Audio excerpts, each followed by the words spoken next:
Beritanya sendiri itu mendadak banget kan ya. Dan sebelumnya seperti keseharian biasa, aku kan scroll-scroll sosmed gitu.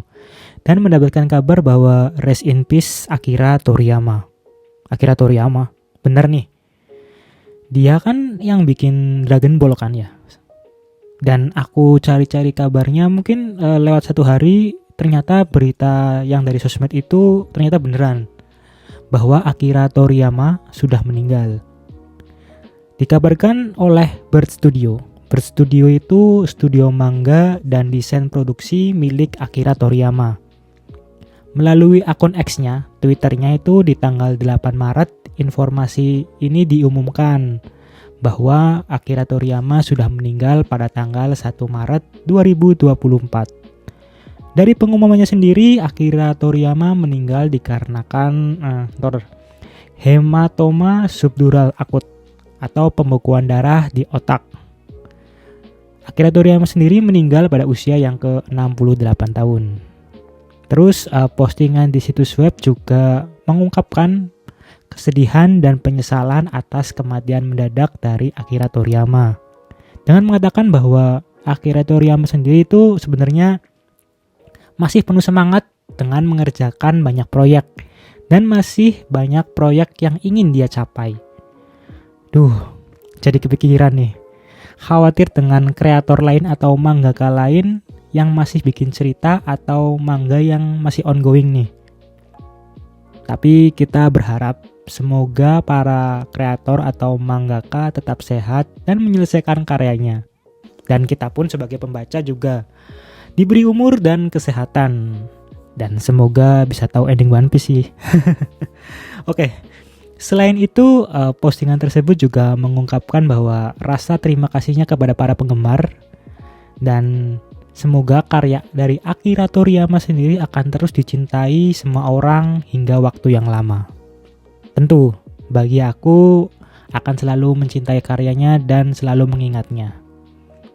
Karena yang dari aku tahu itu dari Dr. Slump, terus yang wajah besar gitu kan. Terus yang di Indosiar tuh Blue Dragon yang pernah nemenin di Minggu pagi, yang Fly So High. Dan yang paling terkenal tentunya Dragon Ball. Ya, menjadi salah satu serial manga terlaris sepanjang masa dengan lebih dari 260 juta kopi terjual di seluruh dunia di lebih 20 negara. Selain itu, art khasnya Toriyama itu dari rambut, alis, mata yang lancip-lancip itu dari artnya aku pasti tahu itu pasti digambar oleh Akira Toriyama. Ya menurutku sih. Karena Akira Toriyama sendiri itu selain menjadi mangaka juga menjadi ilustrator dan perancang karakter di seri video game seperti Chrono Trigger dan Dragon Quest. Tapi sih yang aku pernah mainin cuma Dragon Quest aja sih. Dan sekarang kalau nggak salah udah ke 11 kali. Udah lama nggak mainin, terakhir aku keempat Terus dari karya-karyanya sendiri tuh Akira Toriyama dan Dragon Ball tentunya telah mempengaruhi banyak kreator secara tidak langsung. Salah satunya Eiichiro Oda, penulis mangaka One Piece, memuji Toriyama yang memiliki pengaruh signifikan terhadap karyanya. Dan membuat pernyataan di situs resmi Shonen Jump yang menyesali hilangnya salah satu raksasa industri tersebut. Eiichiro Oda sendiri menyebutkan bahwa ini terlalu dini, kesedihan menyelimuti saya ketika saya memikirkan bagaimana saya tidak akan pernah bertemu dengannya lagi. Katanya dalam pernyataan, dan semoga surga menjadi dunia penuh kegembiraan yang dia impikan. Ya, menurutku sendiri kan Akira Toriyama itu mungkin bisa dibilang sebagai bapak mangaka shonen di Jepang. Selain itu juga dari kreator seperti orang biasa NPC kayak aku kan, karya Akira Toriyama sendiri menjadi kenangan tersendiri ketika aku khususnya di masa kecil. Karena kalau menurutku dan dari yang aku nikmati, Dragon Ball itu lebih memorable kan di atas Big 3 karena tayangnya lebih awal dari One Piece, Bleach, ataupun Naruto. Dan di masa Dragon Ball yang di hari Minggu itu, yang selalu ngikutin Dragon Ball, ayo cung. Di momen menonton anime di hari Minggu, salah satunya kan anime Dragon Ball tuh. Nah, aku itu kayak memiliki kenangan yang mungkin bisa aku share, dan mungkin kalian juga mungkin memiliki kenangan yang menonton anime khususnya Dragon Ball di hari Minggu, bisa tulis di kolom komentar. Jadi apa ya? Mungkin memorableku itu salah satunya membuat aku lebih Jepangan. Dengan rasa lama menunggu animenya tuh tiap minggu kan lama sekali tuh. Terus apalagi ada yang scene yang naratornya yang ketika membaca sinopsisnya sendiri tuh pasti ini pasti akan ending dan akan menunggu seminggu lagi. Apalagi pas lagi ngomong scene-nya itu menjadi lambat kayak film India kan. Apalagi pas nunggu Son Goku mendarat ke planet Namek. Jan gak nyampe-nyampe, udah mati semua itu kayak Piccolo sama yang lainnya. Dan ketika menunggu minggu depannya, ada acara tinju. Jadi rebutan sama orang tua kan. Selain itu di waktu SD sering hunting figur low grade dari Dragon Ball, yang itu yang mainan plastik yang warnanya sejenis itu, yang kalau nggak salah berapa dulu, 500-an kalau nggak salah, dengan mengoleksi berbagai pose. Terus habis punya banyak tuh dideretin bikin kayak stage, kayak pilih karakter tarung. Ciu. Jadi sebelum ada PS gitu kan, mungkin kita bisa kita bermainnya dengan imajinasi ya. Padahal itu nggak ada artikulasinya, Jan. Emang di sini imajinasi sangatlah bermain. Selain koleksi figur low grade, juga mengoleksi poster Dragon Ball nih. Bahkan dulu ada yang bisa dibilang poster Dragon Ball Premium. Itu poster ya, kalau sekarang sih print-printan gambar Dragon Ball biasa, terus pinggirannya itu dikasih kayu, ya dibingkai gitu lah, diplastikin. Kayak merasa mendapatkan merchandise official banget ya. Padahal itu mungkin bikinan dari penjualnya. Itu kalau nggak salah harganya berapaan ya? 5.000-an kalau nggak salah. Apa 1.000-an? 1.000-an itu posternya yang kertas doang. Kalau 5.000 itu udah pakai bingkai. Tapi ada yang nggak tahu ya Tapi ada yang tahu nggak itu semua yang aku ceritain tadi, atau yang pernah ngalamin? Mungkin kita ada di waktu yang sama.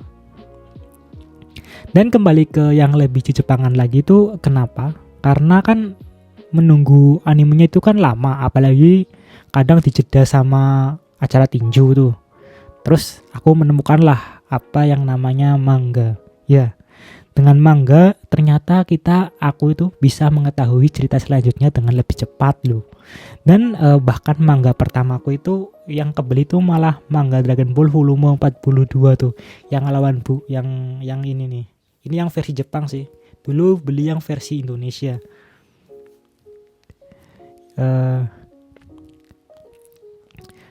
Udah pertama kali beli, terus lawannya Bu kejauhan langsung tamat dong. Jadi skip banyak banget dari yang planet Namek terakhir itu yang di TV, baca manga yang lawan Bu. Udah skip banyak banget tuh. Karena ya waktu itu untuk akses beli manga yang lengkap itu belum ada. Itu tahun berapa ya? Janganlah ketahuan tuanya ntar. Dan akhirnya sekarang udah bisa beli manga yang versi Jepangnya nih. Versi Jepangnya. Dan dari versi Jepangnya itu kan malah aku di momen manga Dragon Ball volume 42 itu, scene yang aku ingat malah scene-nya Mr. Satan yang nantangin Bu tuh, yang ini nih. Ntar. Mana ya? Yang pas Son Goku mengeluarkan yang mengeluarkan bola Namek, terus ditunggu nih. Bukan belum ini ya, belum mengeluarkan bola Namek. Ini lagi bola semangat. Dulu disebutnya bola semangat ya. Kekuatannya Son Goku untuk melawan Bu. Jadi ketika Vegeta melawan Buu itu kan Vegeta kewalahan tuh lah. Terus tiba-tiba Mr. Satan dengan sombongnya tuh yang ngomong kayak, Bu, mentang-mentang aku diam kok seenaknya saja. Itu sampai apa kalimatnya aku apalin kadang. Aneh banget padahal. Aneh banget padahal itu kan makanya bukan tokoh yang kuat ya, tapi ya momen itu aku selalu ingat karena Mr. Satan itu kayak scene lucu dan kerennya itu menjadi satu dan dapat banget itu Mr. Satan. Dan ngobrolin kenangan memang gak ada habisnya sih. Jadi gantian nih. Untuk kalian gimana nih dengan momen Dragon Ball? Tentu memiliki memorable sendiri untuk kalian kan. Dan mungkin kenangan kalian bisa tulis di kolom komentar, kita sharing bersama. Dan akhirnya ya aku turut berduka cita atas meninggalnya Akira Toriyama, dan semoga karya-karyanya akan selalu dikenang oleh semua, khususnya kita semua ya kan, yang suka Dragon Ball sebagai apa ya, manga shonen mungkin bisa dibilang terbaik sih menurutku. Oke, begitu saja ya ngobrol kali ini lah ya. Dan terima kasih untuk yang sudah menonton sampai detik terakhir. Semangat sekali kalian ini ya. Atau gabut sekali kalian ini. Dan sampai jumpa di video berikutnya. Dadah.